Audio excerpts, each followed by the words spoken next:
வணக்கம். இன்னைக்கு உங்களுக்காக கதை சொல்ல வந்திருப்பது வியல் உங்கள் சகி. இன்னைக்கு நம்ம பார்க்க போற கதையின் பெயர் மருமகள் வந்த நேரம். கதைக்குள்ள போலாமா? என்ன அமுதாக்கா, வீட்டுல கல்யாண வேலை எல்லாம் எப்படி நடந்துட்டு இருக்கு என்று கேட்டுக்கொண்டே உள்ளே வந்தாள் பக்கத்து வீட்டு ராணி. கிச்சனில் சமைத்து கொண்டிருந்த அமுதா அவள் குரலை கேட்டு விட்டு, வாராணி, என்ன காலையில இந்த பக்கம்? உங்க வீட்டுக்கார ஆபீஸுக்கு கிளம்பிட்டாரா என்று கேட்டுக்கொண்டே வெளியே வந்தாள். ஆமாங்க்கா, பசங்களையும் அவரையும் ரெடி பண்ணி அனுப்புறதுக்குள்ள டயர்ட் ஆகிடுது. அதுதான் சூடா ஒரு கப்பு காஃபி குடிக்கலான்னு பார்த்தா பால் இல்ல. சரி, அக்கா கிட்ட ஒரு டம்ளர் வாங்கிட்டு போலான்னு வந்தேன். சாயங்காலம் பசங்க வந்ததும் ஆன்லைன்ல ஆர்டர் போட்டு வாங்கி கொடுத்துட்றேன்க்கா என்று கையில இருந்த டம்ளரை நீட்டினாள். அதுக்கு என்ன கொடுக்கறேன், முதல்ல உட்காரு என்று அவளை அமர வைத்து தானும் அமர்ந்து கொண்டாள்.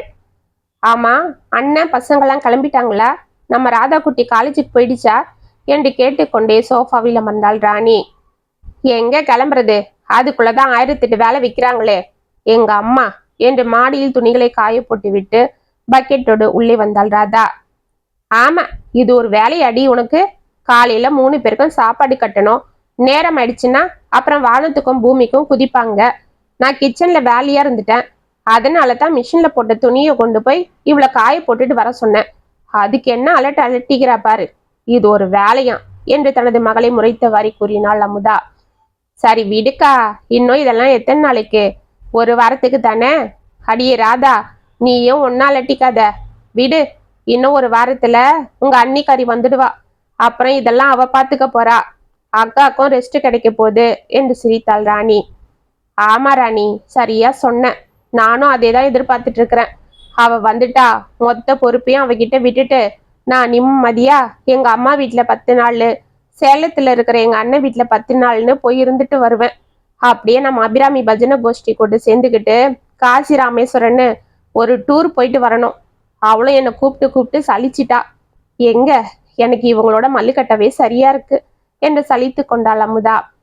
ஆமா, நீ கோவில சுத்துறியோ இல்ல ஊரை சுத்துறியோ, அண்ணி வந்துட்டா நான் நிம்மதியா காலேஜுக்கு கிளம்பி பொழுதோட போவேன். பாப்பா, காலையில எழுந்து மிஷின்ல துணியை போடு, அதை கொண்டு போய் காய போடு, அந்த சக்கரை டப்பாவை எடு, மிளகா பொடியை எடுன்னு உயிரை வாங்குறீங்க. எக்ஸாம் டைம்ல எதனா நிம்மதியா படிக்க முடியுதா? நானும் தான் கேக்குறேன். பெரிய பெரிய வேலை எல்லாம் அசால்ட்டா செய்யறீங்க. இப்படி சின்ன சின்ன விஷயத்துக்கு என்ன தொல்லை பண்ணணுமா என்று கேட்டுக்கொண்டே காலேஜிற்கு கிளம்பி வெளியே வந்தாள் ராதா. ஆமா, இந்த வேலைக்கே நீ அலட்டிக்கிற, பின்ன உனக்கு பெரிய வேலை எல்லாம் வைக்க முடியுமா? பேசாம போடி என்று எழுந்து சென்று அவளுக்கு டிஃபன் பாக்ஸை கொண்டு வந்து கொடுத்தாள். அதை வாங்கி பேக்கில் வைத்து கொண்டு, அப்ப நான் வரமா, அக்கா வரேன்க்கா என்று கூறிவிட்டு கிளம்பினாள். சரியான வாயாடி. சரிக்கா, நானும் கிளம்புறேன் என்று சிரித்து கொண்டே எழுந்தாள் ராணியும். ஆமா, இரு, பாலை கொண்டு வர என்று உள்ளே சென்று பாலை கொண்டு வந்து கொடுத்தாள் அமுதா. அதை வாங்கி கொண்டே, அக்கா, நிஜமாவே நீ உன் மருமக வந்ததும் உங்க அம்மா வீட்டுக்கு அண்ணன் வீட்டுக்கெல்லாம் போய் தங்கிட்டு வருவியாக்கா என்று கேட்டாள். ஆமாண்டி ராணி, இந்த அடுப்படியே கதியா இருந்திருந்து கை கால் எல்லாம் ஓஞ்சி போச்சு. இத்தனை வருஷமா பெரியவன் சரணோட படிப்புன்னு பார்த்துக்கிட்டு எங்கேயும் போகாம இருந்துட்டேன். இப்பதான் அவன் ஒரு வழியா படிப்பை முடிச்சு வேலைக்கு போனான். அதுக்குள்ள இந்த சின்னவ +2 வந்தா. அவளுக்காக எங்கேயும் போகாம கிடந்த. அதுக்கு முன்னாடி அவருக்கு ப்ரமோஷன் நேரம் லீவு போடக்கூடாதுன்னு அவரும் எங்கேயும் என்னை கூட்டிட்டு போறதில்ல. எங்க அம்மாவும் ஊருக்கு வர சொல்லி கூப்பிட்டு சலிச்சிட்டாங்க. எங்க அண்ணன் என்கிட்ட கொச்சிக்கிட்டு கொஞ்ச நாள் பேசாமலே இருந்துருச்சு. இப்பதான் மருமக வரப்போறா இல்ல, இனி என்ன இருக்கு, அவகிட்ட பொறுப்பை கொடுத்துட்டு நான் போயிட்டு வரலான்னு இருக்கிறேன். ஆமாக்கா, பாவம், உனக்கும் அப்பதான் நிம்மதியா இருக்கும். நானும் இதே போலதான் கிடக்குறேன். இப்பதான் என் பிள்ளைங்க 6வது 5வதுன்னு படிக்குதுங்க. இனி அவங்க எப்ப படிச்சு முடிச்சு வேலைக்கு போய் கல்யாணம் பண்ணி எனக்கு மருமக வந்து நான் இப்படி ஃப்ரீ ஆகுறதோ என்று சலித்து கொண்டே சென்றாள் ராணி. சரியானவ, இன்னும் எவ்வளவு இருக்கு, இப்பவே இப்படி அலட்டிக்கிறாளே. அப்பா, நமக்கு இனி இந்த கவலை இல்லை. அடுத்த வாரத்துல இருந்து நான் ஃப்ரீ என்று சந்தோஷத்தோடு சிரித்து கொண்டே உள்ளே வந்தாள் அமுதா. இப்படி தனது வீட்டிற்கு வரப்போகும் மருமகளிடம் பொறுப்பை ஒப்படைத்து விட்டு நிம்மதியாக இருக்க வேண்டும் என்று நேத்ராவை பெண் பார்த்து நிச்சயம் செய்து விட்டு வந்த இந்த 3 மாதங்களாகவே கனவு கண்டு கொண்டிருந்தாள் அமுதா. ஆனால் அவளது கணவர் மணி மிகவுமே எதையும் எதிர்பார்க்காதே என்று அவளுக்கு எச்சரிக்கை செய்து கொண்டிருந்தார். இருந்தாலும் அமுதா அதை ஒன்றும் காதில் போட்டுக் கொள்ளவில்லை. ஒரு வாரத்தில் சரண் நேத்ரா திருமணம் கோலாகலமாக நடந்து நேத்ரா புகுந்த வீட்டிற்கு வாழ வந்தாள். நேத்ரா பிஇ முடித்துவிட்டு ஒரு தனியார் கம்பெனியில் புரோகிராமராக பணியில் இருக்க, சரணும் ஒரு தனியார் வங்கியில் அசிஸ்டன்ட் மேனேஜராக பணியில் இருந்தார். நேத்ராவை புகுந்த வீட்டிற்கு அழைத்து வந்து விட்டு கிளம்பிய அவளது தாயும் தந்தையும் தனது பெண்ணை பார்த்து கொள்ளும்படி அமுதாவிடமும் மணியிடமும் கூறிவிட்டு புறப்பட, நேத்ராவின் தாய் அமுதாவை தனியாக அழைத்து தனது மகளுக்கு சமைக்க அவ்வளவாக தெரியாது என்றும் வீட்டு வேலைகளில் அவளுக்கு அவ்வளவாக பழக்கம் இல்லை என்றும் கூறிவிட்டு சென்றாள். இதை கேட்ட அமுதாவிற்கு திக்கெனாகியது. என்ன இது, இவங்க இப்படி சொல்றாங்க? சுத்தமா சமைக்க தெரியாமலா பொண்ணை இந்த வயசு வரைக்கும் வளர்த்து வச்சிருப்பாங்க? சச்ச, இருக்காது. ஏதோ உங்க பொண்ணை நான் பத்திரமா பார்த்துக்கணும்னு எல்லா அம்மாவும் சொல்றது போல சொல்றாங்க, அவ்வளவுதான். என்ன கூட அப்படித்தானே எங்க மாமியார் கிட்ட அம்மா எனக்கு அவ்வளவா சமைக்க தெரியாது பார்த்துக்கோங்கன்னு சொன்னாங்க. ஆனா எங்க மாமியார் அதெல்லாம் ஒன்றும் காதுல போட்டுக்கல. என்னைக்கு நான் இந்த வீட்டுல காலடி எடுத்து வச்சனோ அப்பவே இந்த அடுப்படிய எனக்கு பட்டா எழுதி கொடுத்துட்டாங்க. இதுவரை அங்கிருந்து விடுதலை கிடைச்ச பாடா இல்ல. சரி பாப்போம், அவ கூட இருந்து 2 நாள் சொல்லி கொடுத்தா அப்புறம் அவ எல்லாம் பார்த்துக்க போறா. புது இடம் தானே, வந்த உடனே அவ என்ன செய்ய முடியும்? கூட இருந்து நாம தான் செய்யணும் என்று அவள் யோசித்து கொண்டிருக்க, என்ன அமுதா, சம்மந்தி அம்மா சொன்னதை கேட்டு ஆடிட்டியா என்று சிரித்து கொண்டே அங்கு வந்தார் மணி. அதெல்லாம் ஒண்ணு இல்லைங்க, அவங்க அப்படிதான் சொல்லுவாங்க. பின்ன என் பொண்ணுக்கு எல்லாம் தெரியும், அவ இன்னையிலிருந்தே எல்லாம் பார்த்துப்பானா சொல்லுவாங்க என்று சிரித்தாள். சரி சரி, எப்படியோ எல்லாம் புரிஞ்சு அட்ஜஸ்ட் பண்ணிக்கிட்டா சந்தோஷம்தான். பார்த்துக்கோ, நான் ஆபீஸுக்கு போயிட்டு வரேன் என்று கிளம்பினார். ஆமா, கல்யாணத்துக்கு மட்டும் 2 நாள் லீவ் போட்டீங்க, அதிசயமா இருந்தது. நம்ம வீட்டு பையன் கல்யாணம், நம்ம வீட்டுல முத நடக்கிற விசேஷம், ஒரு வாரமாவது லீவ் போட்டு எல்லாம் பார்த்துக்கலாம் இல்ல என்று அவரை முறைத்தாள். ஏய், என்னோட வேலையை பத்தி தெரியும் இல்ல, அதுக்கு தான் நான் உனக்கு எல்லாத்துக்கும் ஆளுங்க வச்சு பார்த்துக்கொன்னு சொன்னேன். நீ தான் கேட்காம எல்லாம் நீயே இழுத்து போட்டு செய்யற. நீ யாரையும் நம்ப மாட்டேன்னா நான் என்ன செய்யறது? சரியான பிசுனாரி. நம்பாம என்னங்க இருக்கு? அதெல்லாம் ஒண்ணு இல்ல. இங்க யாருங்க வேலைக்காரங்க இப்பெல்லாம் அவ்வளவு சுலபத்துல கிடைக்கிறாங்க? எப்போ நிரந்தரமா வர வேலைக்காரியா இருந்தா கூட பரவாயில்ல, ஒரு வாரத்துக்கெல்லாம் கூப்பிட்டா ஒன்னும் வரமாட்டாங்க. அப்படியே வந்தாலும் சரியா செய்ய மாட்டாங்க. சம்பளம் மட்டும் 1000 கணக்கில் கேட்பாங்க. அதெல்லாம் உங்களுக்கு புரியாது. நீங்க கிளம்புங்க, பசங்க எழுந்துக்கிறதுக்குள்ள சமைக்கணும், எனக்கு வேலை இருக்கு. இந்த ராதா பொண்ணு வேற கல்யாண அலுப்புல நல்லா தூங்கிட்டே இருக்கிறா என்று புலம்பிக் கொண்டே உள்ளே சென்றாள். மணி சிரித்துவிட்டு அவரும் வேலைக்கு புறப்பட்டார். அமுதா அனைவருக்கும் டிஃபனை கொண்டு வந்து டேபிளில் வைக்க, குட் மார்னிங் அத்தை என்று கூறிக்கொண்டே ரூமில் இருந்து வெளியே வந்தாள் நேத்ரா. குட் மார்னிங் நேத்ரா, வாமா, இப்பதான் எழுந்தியா? ஆமா அத்தை, இந்த ஒரு வாரமா உடம்பு ரொம்ப அலைச்சலா போயிடுச்சு. இப்பதான் ஃபுல் ரெஸ்ட் எடுக்க முடிஞ்சது, அதுதான் காலையில எந்திரிக்க முடியல. ஆமா, மாமா எங்க? அவர் ஆபீஸுக்கு கிளம்பிட்டாருமா. அப்படியா, கல்யாணத்துக்கு ஒரு 10 நாள் கூட லீவ் எடுக்கலையா மாமா என்று சிரித்தாள். நீ வேறம்மா, அவர் எங்க கல்யாணத்துக்கே 1 நாள் தான் லீவ் எடுத்தாரு, அவரு போய் 10 நாள் எடுப்பாரா? இப்ப கூட உங்க கல்யாணத்துக்கு கரெக்டா 2 நாள் தான் லீவ் போட்டாரு.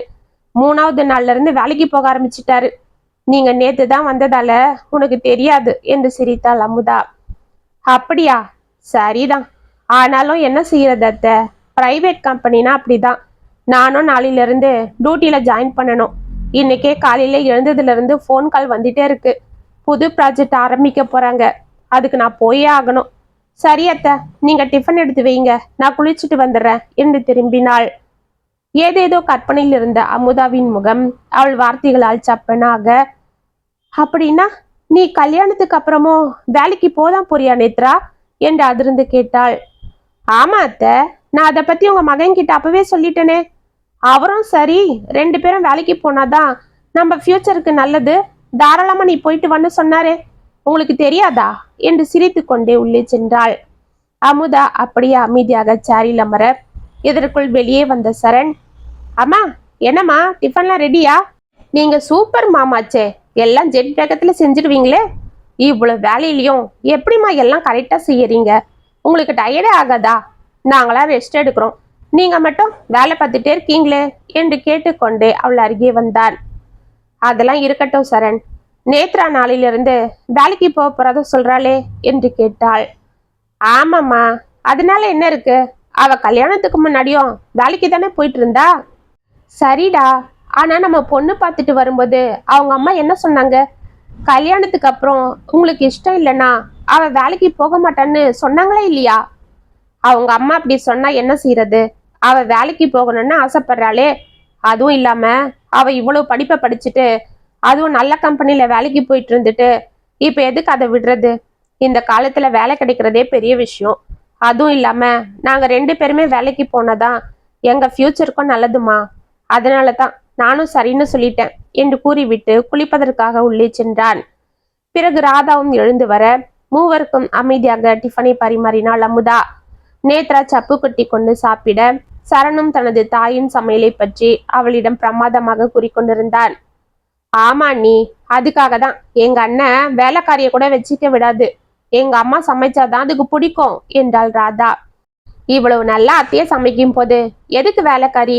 அதெல்லாம் ஒன்றும் வேண்டாம், அத்தையே சமைக்கட்டும், நானும் அதுதான் சொல்லுவேன் என்று சிரித்து விட்டு எழுந்து கொண்டாள் நேத்ரா. அப்ப கூட நாளையிலிருந்து நான் கூட மாட செய்யறேன், நாம சேர்ந்தே சமைக்கலான்னு கூட சொல்லாம இனிமே அத்தையே சமைக்கட்டும்னு சொல்லிட்டு போறாளே. நான் என்ன இவளுக்கு சமையல்காரியா? அதெல்லாம் முடியாது. நாளையிலிருந்து அவ வரலன்னா என்ன, நானே கூப்பிட்டு வேலையை சொல்றேன். அப்ப அவ செஞ்சுதானே ஆகணும் என்ற மனதில் கருவி கொண்டே உள்ளே சென்றாள் அமுதா.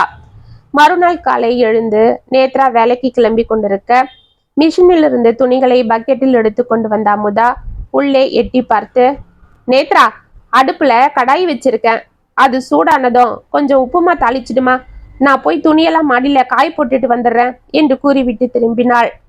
அத்தை அத்தை, கொஞ்சம் நில்லுங்க, எனக்கு உப்புமாவே சுத்தமா பிடிக்காது, உப்புமா எல்லாம் வேண்டாம் அத்தை என்றாள் அவசரமாக. அப்படின்னா உனக்கு என்ன பிடிக்குமோ அதுவே செஞ்சுக்கோ, தோசை மாவு கூட இருக்கு, உனக்கும் அவனுக்கும் தோசை ஊத்திக்கோ, ராதா கிளம்பும் போது நான் அவளுக்கு ஊத்தி கொடுக்குறேன், நீங்க சாப்பிட்டு கிளம்புங்க என்று துணிகள் இருந்த பக்கெட்டை எடுத்துக்கொண்டு கிளம்பினாள். சரியான அத்தை என்று முனறிக்கொண்டே நேத்ரா கிச்சனுக்குள் சென்றாள்.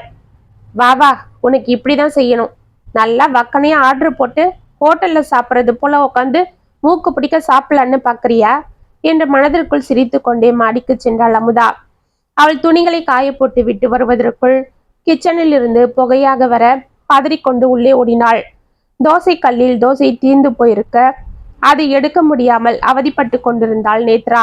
அவள் முகமெல்லாம் வேர்த்திருக்க கல்லில் இருந்த தோசை தீர்ந்து அதிலிருந்து புகையாக வந்து கொண்டிருந்தது. என்னம்மா இது என்று ஓடி சென்று ஸ்டவ்வை ஆஃப் செய்தாள். 2 தோசை நல்லா வந்தது அத்தை, அப்புறம் சரியாவே வராம இதோ இந்த தோசையை பாருங்க எப்படி ஆயிடுச்சு என்றாள். அவள் ஏற்கனவே ஊற்றி வைத்திருந்த தோசையை பார்த்த அமுதாவிற்கு திக்கன் ஆகியது. 2 தோசைகளும் சரியாக வேகாமல் துண்டு துண்டாக தட்டில் இருக்க, இதுவா நல்லா வந்த தோசைன்னு சொன்ன என்று கேட்டுக்கொண்டே அவளை பார்த்தாள். ஆமா அத்தை, அதை எப்படியோ எடுக்க வந்துச்சு, ஆனா இதுதான் வரல என்று சலித்து கொண்டாள். ஏமா, முன்ன பின்ன தோசை கூட ஊத்தினது இல்லையா? முதல்ல ஊத்தின தோசையே நல்லா வேக விட்டு இருந்தா அது மாவு மாவா கல்லுல ஒட்டியிருக்காது. அதுவும் இல்லாம தோசை ஊத்துறதுக்கு முன்னாடி ஒரு வாட்டி தண்ணியை தெளிச்சிட்டு அதை சுத்தப்படுத்திட்டு அப்புறம் ஊத்திப்பாரு தோசை எப்படி வருதுன்னு. இப்படியாமா செய்வ? இதை யாரு சாப்பிடுவா என்று கேட்டாள். இதுக்கு தான் சொல்றேன், இந்த வேலையெல்லாம் எனக்கு சரிப்படாதுன்னு. ப்ளீஸ் அத்தை, நீங்களே அதை செஞ்சிடுங்க என்று கூறிவிட்டு வெளியே ஓடினாள். அமுதா தலையில் அடித்து கொண்டு அனைத்தையும் சுத்தம் செய்தாள். பேசாம நானே ஊத்திருந்தா இந்த வேலையாவது மிச்சமாகி இருக்கும். எப்பவோ தோசையை ஊத்தி வச்சுட்டு தாலையை பார்த்திருப்பேன், இல்லைன்னா அவகிட்ட சொல்லாம ஒரேடியா உப்புமாவையே தாளிச்சுட்டு போயிருப்பேன். எனக்கு நானே சூனியம் வச்சுக்கிட்டது போல ஆயிடுச்சு என்று முனறி கொண்டே தோசையை ஊற்ற ஆரம்பித்தாள். இப்படியே தினம் தினம் நடந்து கொண்டிருக்க நேத்ரா வீட்டில் எந்த வேலையும் செய்யாமல் காலையில் கிளம்பி ஆபீஸ்க்கு ஓடிவிடுவதும், மாலை வீட்டிற்கு வந்து டயர்டாக இருக்கிறது என்று தூங்கி விடுவதும், சாப்பிட மட்டும் வெளியே வருவதும் என இருந்தாள். அமுதாவும் அவளுக்கு வேலைகள் கூறினாள். அவள் அதில் ஏதாவது சொதப்பி விடுவதும், இதனால் அமுதா அவளை கடிந்து கொள்வதும் என செய்ய ஆரம்பித்தாள். இதை பார்த்து சரண் தனது தாயிடம் நேத்ராவிற்கு பறிந்து கொண்டு வருவது என சென்று கொண்டிருக்க, நாட்கள் ஆக ஆக வீட்டில் ஒரு பனிப்போரே நடக்க ஆரம்பித்து விட்டது. வர வர அமுதா நேத்ரா செய்யும் அனைத்திற்கும் குறைகள் கூற ஆரம்பித்து விட்டாள். இது நேத்ராவிற்கு மிகவும் எரிச்சலாக இருந்தது. பணியிலும் சரியாக கான்சன்ட்ரேஷன் செய்ய முடியவில்லை என்று அவள் சரணிடம் புலம்ப ஆரம்பித்தாள். சரணிற்கும் யார் பக்கம் பேசுவது என்று புரியாமல் தவிப்பாகி போக அன்று சரணுக்கும் அமுதாவிற்கும் வாக்குவாதமே நடந்து கொண்டிருந்தது. நடுவே ராதாவும் மணியும் யார் பக்கம் பேசுவது என்று புரியாமல் விழித்து கொண்டிருந்தனர். என்னை கேட்காம நீ எப்படி அவளை அவங்க அம்மா வீட்டுக்கு அனுப்புவ? அப்புறம் வீட்டுல நான் ஒருத்தி எதுக்கு இருக்கேன் என்று கத்தினாள் அமுதா. அம்மா என்னம்மா எல்லாத்துக்கும் எதனா சொல்றீங்க? அவ இங்க என்ன பண்ணாலும் உங்களுக்கு பிடிக்கிறது இல்ல, எதனா சொல்லிக்கிட்டே இருக்கீங்க. அவளுக்கு இதனால ஆபீஸ் வேலையும் சரியா கவனிக்க முடியாம ப்ரெஷர் ஆகுதான். இன்னும் ஒரு வாரத்துக்கு புது ப்ராஜெக்ட் ப்ரெசென்ட் பண்ணணுமா, அது ஃப்ரீயா இருந்தாதான் செய்ய முடியும். அதனால நான் எங்க அம்மா வீட்டுல இருந்து அப்படியே ஆபீஸுக்கு போயிட்டு வரேன்னு சொல்றா. எனக்கும் அதுதான் சரின்னு பட்டுது, அதுதான் அனுப்பி வச்சேன். இப்ப என்ன அதுக்கு? உனக்கு அவ என்ன பண்ணாலும் சரிதான்னு படம். அவ இங்க என்ன கழட்டுறான்னு அவளுக்கு ப்ரெஷர் ஆகுதான். ஆமா, அவளுக்கு சரியா சமைக்க வராதுன்னு அவங்க அம்மா தான் சொன்னாங்க இல்ல. அப்படி இருந்தோம் நீங்க இப்படி போட்டு அவளை டார்ச்சர் பண்ணா என்ன அர்த்தம்? அவளா எதனா செஞ்சாலும் உங்களுக்கு திருப்தி இல்ல. ஆமாண்டா, மாடு போல வளர்ந்துட்டு ஒரு தோசை கூட ஊத்த வராம இருந்தா அதை நான் கேட்பேன்தான். அது ஒரு தப்பா? ஆமா, நான் என்ன உங்களுக்கு எல்லாம் வேலைக்காரியா? சமையலுக்கு ஆளு வைக்க வேண்டாம், நீங்களே சமைச்சு போடுங்கன்னு சொல்ல தெரியுது இல்ல. அதுக்கு கூட மட உதவி செய்யணும்னு தெரிய வேண்டாமா? சரி, வேலைக்கு போகும்போதுதான் முடியலன்னு சொல்றா. அட்லீஸ்ட் லீவ்லயாவது வந்து செய்யலாம் இல்ல. அன்னைக்கு ஒரு நாள் தானே அவ ரெஸ்ட்ல இருக்கான்னு நீயும் வக்காலத்து வாங்கிட்டு வந்துடுற என்று கத்தினாள். ஆமா, அவ வேலை அந்த மாதிரிமா, அதை பத்தி எனக்கு தெரியும். அதனாலதான் நான் சொல்றேன். அதுவும் இல்லாம இதெல்லாம் நீங்க எப்போ செய்யற வேலை தானே, அது போல செய்யுங்களேன். இப்ப என்ன, மருமக வந்துட்டா அவதான் எல்லாம் செஞ்சாகணுமா? ஆமாண்டா, நானும் ரெஸ்ட் எடுக்க வேண்டாமா? எனக்கும் ஓய்வு ஒழிச்சல் வேண்டாமா? கடவுளே, உங்க நடுவுல நான் மாட்டிக்கிட்டு அவதிப்படுறேன். ஏன் தான் கல்யாணம் பண்ணிக்கிட்டோன்னு இருக்கு. எப்படின்னா போங்க, அவ ஒரு மாசம் வரமாட்டா, அப்புறம் எல்லாம் பார்த்துக்கலாம் என்று கத்தி விட்டு வெளியே சென்றான் சரண். இவ்வளவு நேரம் அமைதியாக இருந்த ராதா தனது தாயிடம் வந்து, அம்மா, அண்ணன் சொல்றதும் வாசம் தானேம்மா. அண்ணி இப்பதானே வந்தாங்க, அவங்களே எல்லாம் செய்யணும்னு ஏன் எதிர்பார்க்குறீங்க? இத்தனை நாள் நீங்க செய்யலையா? அது போல செய்யுங்களேன். எதுக்கு அனாவசியமா நீங்களும் டென்ஷன் ஆகிட்டு எல்லாரையும் டென்ஷன் ஆக்குறீங்கம்மா என்று கூறிவிட்டு காலேஜிற்கு புறப்பட்டாள். அவள் பேச்சை கேட்டு ஆடிப்போன அமுதா தொப்பன சோஃபாவில் அமர அவள் அருகே வந்து அமர்ந்த மணி அவள் தோள்களை பற்றினார். பாத்தீங்களா இந்த பொண்ணு எப்படி பேசிட்டு போறா? அந்த பையன்தான் பொண்டாட்டி மயக்கத்துல அப்படி பேசுறான்னு பார்த்தா இவளும் இப்படி பேசுறாளே. இது நாள் வர இவங்களுக்காக நான் ஆக்கி போட்டது வேலைக்காரி போல எல்லாம் பண்ணது போதாதா? இப்ப வந்தவளுக்கும் நான் தான் உட்கார வச்சு எல்லாம் செய்யணுமா? என்னங்க இது நியாயம் என்று விம்மினாள். அமுதா, அழாத, நான் சொல்றத கொஞ்சம் பொறுமையா கேளு. நாளைக்கு நான் ஆபீஸ்ல ஒரு நாள் இல்ல, ஒரு வாரத்துக்கு லீவு சொல்லிட்டு வரேன். நீ என்ன செய்யற, ஒரு வாரத்துக்கான துணியெல்லாம் பேக் பண்ணி ரெடியா வச்சுக்கோ. நாம வந்ததும் ஊருக்கு கிளம்பலாம் என்றார். பட்டன கண்களை துடைத்து கொண்டு, எந்த ஊருக்கு, எங்க போறோம் என்று ஆச்சரியமாக கேட்டாள். சேலத்துல இருக்கிற உங்க அண்ணன் வீட்டுக்கு தான். அங்க போய் ரிலாக்ஸா ஒரு வாரம் இருந்துட்டு வரலாம் வா. உனக்கும் இந்த டென்ஷன் கொஞ்சம் குறையும்.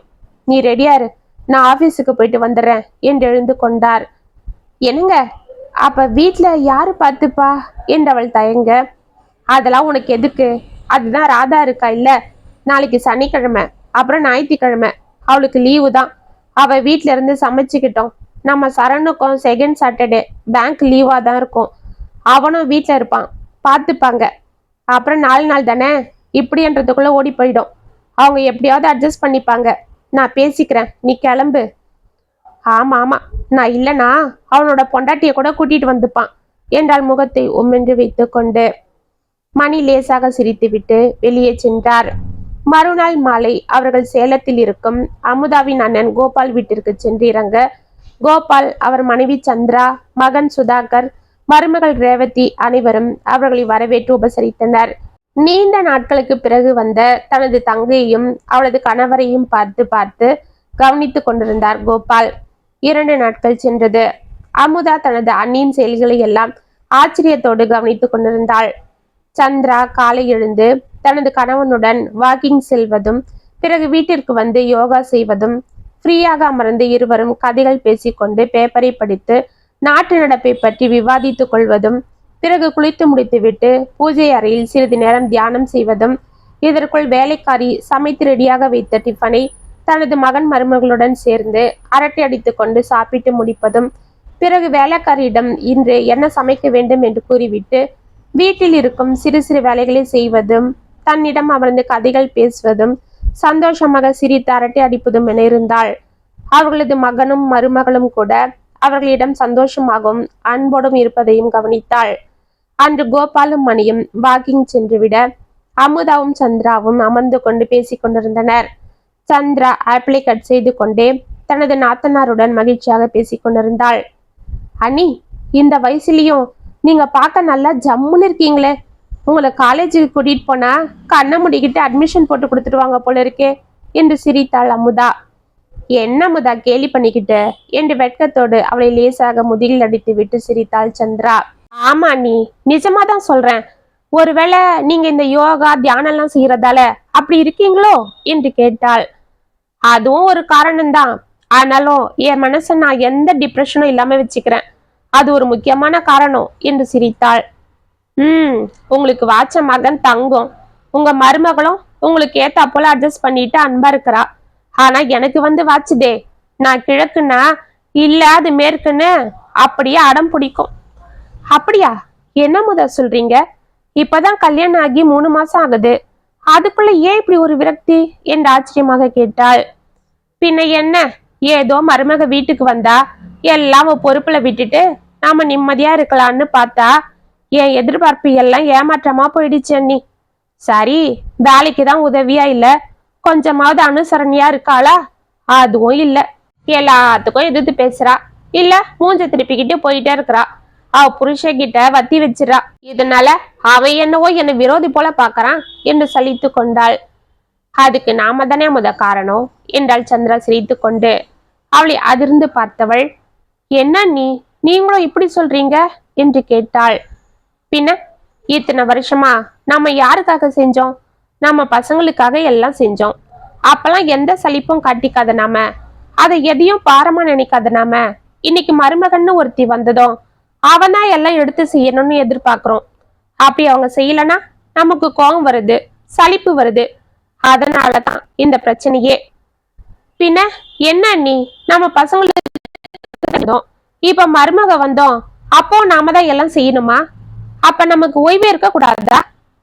நான் அப்படி சொல்ல வரல முதா. நம்ம பசங்களுக்கு செய்யும் போது வராத சலிப்பு மருமகளுக்கு செய்யும் போது ஏன் வருதுன்னு தான் கேக்குறேன். அப்படியும் உங்க பொண்ணு போல பார்த்தா நீங்க இப்படி ஆத்திரப்படுவீங்களா? ராதாவை என்னைக்காவது சமைக்க விட்டுருப்பீங்களா? அவளை பாத்திரம் தேய்க்க விட்டுருப்பீங்களா? அப்படியே சின்ன சின்ன வேலை நீங்க சொன்னாலும் அவ எப்படி சலிச்சுக்கிட்டு உங்களை பேசுறா? அப்பெல்லாம் அவளை எதனா சொல்றீங்களா? சிரிச்சுக்கிட்டே போகல. ஆனா மருமக சின்னதா எதனா சொல்லிட்டா ஏன் நமக்கு கோபம் வருது? அது ராதா சின்ன பொண்ணு, அவ படிக்கிற பொண்ணு. நேத்ரா மட்டும் என்ன எல்லாம் ஆண்டு அனுபவிச்ச பொண்ணா? அவளும் சின்ன பொண்ணு தானே. என்ன 2 பேருக்கு ஒரு 4-5 வயசு தானே வித்தியாசம் இருக்கும். அந்த பொண்ணும் அவங்க வீட்டுல இருக்கும் போது அவ ஃப்ரீயா படிக்கட்டும்னு அவங்க அம்மாவும் அவளை அதிகமா வேலை வாங்காம வளர்த்துருக்கலாம் இல்லையா அண்ணி என்று அமுதா அதிர்ந்து அவளை பார்க்க, அமுதா, நான் இப்படி பேசுறேன்னு தப்பா எடுத்துக்காதீங்க. இப்படி நான் பேசுறதால எங்க வீட்டுல எந்த பிரச்சனையும் இப்படி வந்தது இல்லைன்னு நினைக்காதீங்க. எங்க வீட்லயும் இதே போல பிரச்சனை தான் என் மருமக வந்த புதுசுல வெடிச்சுது. அண்ணி, என்ன சொல்றீங்க? ஆமா அமுதா, நானும் என் மருமக வந்ததும் அவகிட்ட பொறுப்பு படிச்சுட்டு ஃப்ரீயா இருக்கலான்னு நினைச்சேன். ஆனா நான் எதிர்பார்த்தது போல நடக்கல. ஆனா நான் அதுக்காக உங்களை போல கஷ்டப்படல. என்ன நானே நொந்துக்கல, யார்கிட்டயும் சண்டையும் போடல. அதுக்கான காரணத்தை நிதானமா யோசிச்சு ஒரு முடிவு எடுத்தேன். உங்க அண்ணனும் அதுக்கு ஒத்துழைச்சாரு. என்ன அமுதா, பொம்பளையா பிறந்துட்டா, அதுவும் நம்மள போல அந்த காலத்துல பிறந்தவங்களுக்கு எல்லாம் அடுப்படியில இருந்து ரிட்டையர்மெண்டே கிடையாது. ஏன்னா நாமெல்லாம் நம்ம அம்மாக்களை பார்த்து அப்படிதான் வளர்ந்தோம். அவங்களும் நம்மள பொம்பளை பொண்ணுக்கு ஓரளவுக்கு படிப்பு இருந்தா போதும், நல்லவனா பார்த்து கட்டி கொடுத்துட்டா அங்க போய் குடும்பத்தை பொறுப்பா பார்த்துப்பான்னு கல்யாணம் பண்ணி அனுப்பிட்டாங்க. ஆனா இந்த காலத்து பொண்ணுங்க எல்லாம் அப்படி இல்லை. கம்பல்சரியா படிச்சுட்டு வேலைக்கு போய் ஆகணுன்ற கட்டாயத்துல ஆம்பளைக்கு நிகரா அவங்களும் வேலைக்கு போய் அவங்களுக்கு ஈக்குவலா சம்பாதிக்கிறாங்க. அதனால அவங்களுக்கு நம்மள போல வீட்டுல இருந்து சமைக்க கத்துக்கிறது இல்ல, வீட்டு வேலை செய்யும் நேரம் இருக்கிறது இல்ல. அதனால அவங்களுக்கு பாவம் அதெல்லாம் தெரியறதும் இல்ல. எல்லாருமே இப்படிதானே நான் சொல்ல வரல, ஆனா முக்கால்வாசி இப்படிதான். அதனாலதான் நானும் அவங்களுக்கு ஏத்தா போல மாறிட்டேன். என்ன பண்ணீங்க? எனக்கு நானே அடுப்படியில இருந்து ஓய்வு கொடுத்துக்கிட்டேன். ஒரு நல்ல வேலைக்காரியா வேலைக்கு வச்சுக்கிட்டேன். அவளுக்கு நல்ல சம்பளம் கொடுக்கறதால அவ்வளோ நல்லா வேலை பார்க்கறா. அப்ப அவளுக்கு சம்பளம் அதிகமா கொடுக்கணுமே, கொடுத்தா போச்சு. அதனால என்ன இப்ப? அதுதான் வீட்டுல 3 சம்பளம் வருது இல்ல, அதுக்காக எப்படி அண்ணி தண்டத்துக்கு? ஆ, அதுதான் உன்னை போல ஆளுங்க பண்ற தப்பு. இப்படி நீ யோசிச்சு பாரு, இந்த வயசுலயும் நீ ஓயாம வேலை பார்த்துட்டு நடுவுல இந்த மாதிரி டென்ஷன் ஆயிட்டு இருந்தா ஒரு நாள் முடியாம மொத்தமா படுத்துடுவ. அப்போ உன்னை யாரும் பார்த்துக்க மாட்டாங்க. அப்ப என்ன செய்வாங்க? ஆட்டோமேட்டிக்கா உன்னை பார்த்துக்க ஒரு வேலைக்காரி, வீட்டை பார்த்துக்க ஒரு வேலைக்காரின்னு வைப்பாங்க. அப்ப செலவு டபுளா போகலையா? போதாததுக்கு நாம முடியாம படுத்துட்டா நமக்கு மரியாதையும் போயிடும். இதெல்லாம் தேவையாமுதா? எப்பவுமே நம்ம ஆரோக்கியமா நம்ம வேலையை பார்த்துட்டு இருக்கிற வரைக்கும் தான் பெத்த பிள்ளைங்க கிட்ட கூட மரியாதை இருக்கும். முடியாம படுத்துட்டா யாரும் மதிக்க மாட்டாங்க. அதனாலதான் நான் இந்த முடிவை யோசிச்சு எடுத்தேன். போதும், நான் இது வரைக்கும் உழைச்சது, இனிமே நான் என்னை பார்த்துக்க முடிவு பண்ணிட்டேன். அதுதான் வீட்டு வேலைக்கு வேலைக்காரியை வச்சுட்டு அவகிட்ட இன்னைக்கு என்ன சமைக்கணும்னு மெனு கொடுத்துடுவேன். காலையில எழுந்து அவரு கூட வாக்கிங் போவேன். இத்தனை வருஷம் வேலை வேலைன்னு அவர் ஒரு பக்கம் நான் ஒரு பக்கம்னு இருந்துட்டோம். இப்ப அவர் கூட நான் சந்தோஷமா டைம் ஸ்பெண்ட் பண்றேன். இதனால அவருக்கும் சந்தோஷமா இருக்கு. என்கிட்ட ரொம்ப ஜாலியா அன்பா இருக்காரு. என் மன நிம்மதிக்கு தியானம் பண்றேன், அழகா பூஜை பண்றேன், மனசுக்கு பிடிச்ச படம் போட்டு பாக்குறேன், பாட்டு கேட்கிறேன், காமெடி பார்த்து சிரிக்கிறேன். சாயங்காலம் அவர் வந்ததும் 2 பேரும் வாக்கிங் போயிட்டு வரும்போது காய்கறி பழங்கள்லாம் வாங்கிட்டு வருவோம். என் மருமகளுக்கு ஃபோன் போட்டு என்ன வேணுமோ அதை வாங்கிட்டு வருவேன். இதனால அவ்வளோ என் மேல அக்கறையா பாசமா இருக்கிறா. வேலைக்காரிக்கு கூட என் பிள்ளைய சம்பளம் கொடுத்துறான். அவங்கள நாங்க தொந்தரவு பண்ணாததால அவங்களும் எங்களை எந்த தொந்தரவும் பண்றது இல்ல, ரொம்ப மரியாதையா நடந்துக்கிறாங்க. அமுதா ஆச்சரியமாக அவளை பார்த்தாள். அமுதா, எதுவுமே ஒரு அளவுக்கு தான் இருக்கணும். சும்மா நாம அந்த காலத்துல நம்ம மாமியாருங்க நம்மளை போட்டு நசுக்குனது போல இவங்கள செய்யணும். வீட்டுக்கு வந்த மருமகளுக்கு தான் இனி பொறுப்பு அதிகம், அவங்க தான் ஏத்துக்கணும்னு நினைக்க கூடாது. அப்படி பண்ணா நமக்கு தான் மரியாதை இருக்காது. அதுக்காக அவங்கள தனியா அனுப்பிடணும், குடும்பத்தை பிரிச்சணும்னு சொல்ல வரல. சிம்பிளா யோசிச்சு புத்திசாலித்தனமா நடந்துக்கணும். அதுக்கு ஒரே வழி, நம்ம யாருக்கும் தொந்தரவா இருக்கக்கூடாது, நம்மளையும் யாரும் தொந்தரவு பண்ணாம பாத்துக்கணும். அவ்வளவுதான், சிம்பிள். இந்த சின்ன விஷயம் தெரிஞ்சுக்கிட்டா எல்லாம் நல்லபடியா நடக்கும் என்று சிரித்தாள். அமுதா அப்பொழுதுதான் தன்னிடம் இருந்த தவறை உணர்ந்தாள். வாக்கிங் சென்ற கோபாலும் மணியும் கூட இதே பிரச்சனையை பற்றி தான் பேசி கொண்டு வந்து கொண்டிருந்தனர். இதனால தான் கோபால், நானும் உங்க தங்கச்சிய அப்படியே ரிலாக்ஸா கூட்டிட்டு வந்துட்டேன். 4 இடத்துல போய் எல்லார் பத்தியும் தெரிஞ்சுக்கிட்டாதான் அவளுக்கும் எல்லாம் தெரியும். இல்லைனா நம்ம வீட்டுல மட்டும்தான் இப்படி நடக்குது, எனக்கு மட்டும்தான் எல்லா கஷ்டம் வருதுன்னு ஒரு ஏடியா புலம்புறா.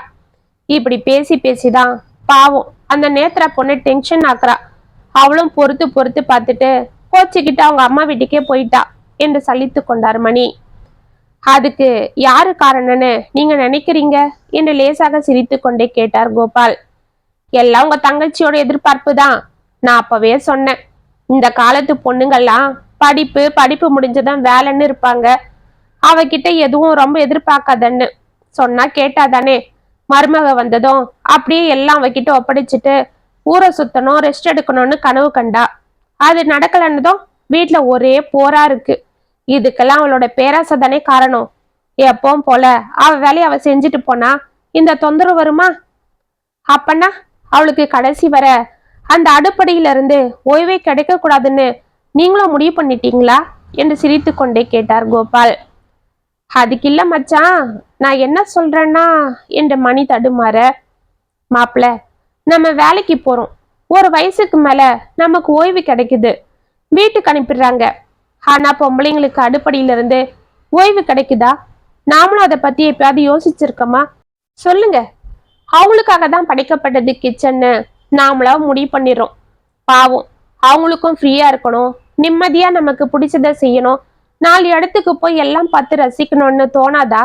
நாம வெளியில போயிடுறோம், அதனால நமக்கு அப்படியே பொழுது போயிடுது. ஆனா அவங்களுக்கு அந்த அடுப்படி, வீடு, இதை விட்டா என்ன பொழுதுபோக்கு இருக்கு? காலையில எழுந்தா ராத்திரி வர வேலை கழுத்தை பிடிக்குது. ஒரு பண்டிகையா, ஞாயிற்றுக்கிழமையா, ஒன்னும் இல்லை. எல்லாம் ஒரே மாதிரி தானே அவங்களுக்கு ஓடுது. இன்னும் கூடுதலாவே வேலை அன்னைக்கு இருக்கும். அதனாலதான் அவங்க சலிச்சு போயிடுறாங்க. அந்த வேலையை யார் தலையிலயாவது கட்டிட்டு ஓய்வு எடுக்கணும்னு துடிக்கிறாங்க. அதனாலதான் மருமக வந்தா அவகிட்ட பொறுப்பை கொடுக்கறேன்னு அவங்க துடிக்கிறதே. இது பேராசை இல்ல மாப்பிள்ள, ஏக்கம். நமக்கும் ஓய்வு கிடைக்காதான்ற தவிப்பு. நீங்களும் உங்க கல்யாணம் ஆனதுல இருந்து பாவம் அவளை இந்த மாதிரி லீவ் போட்டுட்டு எங்கேயாவது கூட்டிட்டு போனீங்களா? இல்ல அவளைதான் அனுப்பி வச்சீங்களா? இத்தனை வருஷம் பசங்க படிப்பு, உங்க வேலை, அது இதுன்னு அவளுக்கும் எங்கேயும் போக முடியாம அந்த வீட்லயே செக்கு மாடு போல சுத்தி சுத்தி வேலையே சரியா இருந்தது. இப்பதான் மருமக வந்தா அவ பார்த்து பண்ண அவ ஏங்கி இருக்கா. அதுவும் நடக்கலன்னதும் அவளுக்கு கோவம் வந்துடுச்சு. அது கோவம் இல்ல மாப்பிள்ள, அத நீங்க தான் புரிஞ்சுக்கணும் என்றார் கோபால் நிதானமாக. ஆமா கோபால், நான் தான் அவளை புரிஞ்சுக்கணும். நான் அதை செய்யதான் தவறிட்டேன். பசங்க கூட சேர்ந்து அவளை நானும் கஷ்டப்படுத்திட்டேன். இனிமே நான் அவளை ஜாக்கிரதையா பார்த்துக்கிறேன் என்றார் மணி. சில மாதங்கள் சென்றது. அன்று காலை வேலைக்காரியிடம் என்ன டிஃபன் செய்ய வேண்டும் என்று கூறிவிட்டு தனது கணவருடன் வாக்கிங் புறப்பட்டாள் அமுதா. என்னம்மா, வாக்கிங் கிளம்பிட்டீங்களா என்று கேட்டுக்கொண்டே சரண் வெளியே வர, ஆமாப்பா, வரும்போது மார்க்கெட்ல இருந்து அப்படியே பழங்க காய்கறி எல்லாம் வாங்கிட்டு வரோம். உங்களுக்கு எதனா வேணுமா என்று கேட்டாள் அமுதா. அத்தை, வாட்டர் மெலன் இருந்தா வாங்கிட்டு வாங்க என்று கூறிக்கொண்டே அங்கு வந்தாள் நேத்ரா. அம்மா, எனக்கு ஆப்பிள் என்று கேட்டுக்கொண்டே ராதாவும் உள்ளிருந்து வர, சரிம்மா, வாங்கிட்டு வரேன். வேற எதனா வேணும்னா போன்ல சொல்லுங்க என்று கூறிவிட்டு அமுதா புறப்பட, அத்தை ஒரு நிமிஷம், இந்தாங்க பழம் காய்கறி எல்லாம் வாங்க வச்சுக்கோங்க என்று சில 500 ரூபாய் நோட்டுகளை எடுத்து அவளிடம் கொடுத்தாள் நேத்ரா. எதுக்குமா? என்கிட்ட இருக்கு, நான் பாத்துக்கிறேன் என்றார் மணி. பரவாயில்ல மாமா, நம்ம வீட்டுக்கு என்ன கணக்கு இருக்கு? யார செலவு பண்ணா என்ன? பரவாயில்ல, வச்சுக்கோங்க என்று சிரித்தாள் நேத்ரா. அமுதா சிரித்து கொண்டே தனது கணவரை பார்க்க, வாமா போலாம் என்று அவள் கைகளை பிடித்து கொண்டு உற்சாகத்தோடு நடக்க ஆரம்பித்தார் மணி. இத்துடன் மருமகள் வந்த நேரம் கதை முற்றும். உங்களுக்காக நான் எழுதின இந்த கதை உங்களுக்கு பிடிச்சிருந்தா கமெண்ட்ஸ்ல சொல்லுங்க, லைக் பண்ணுங்க, ஷேர் பண்ணுங்க, மறக்காம சப்ஸ்கிரைப் பண்ணிக்கோங்க.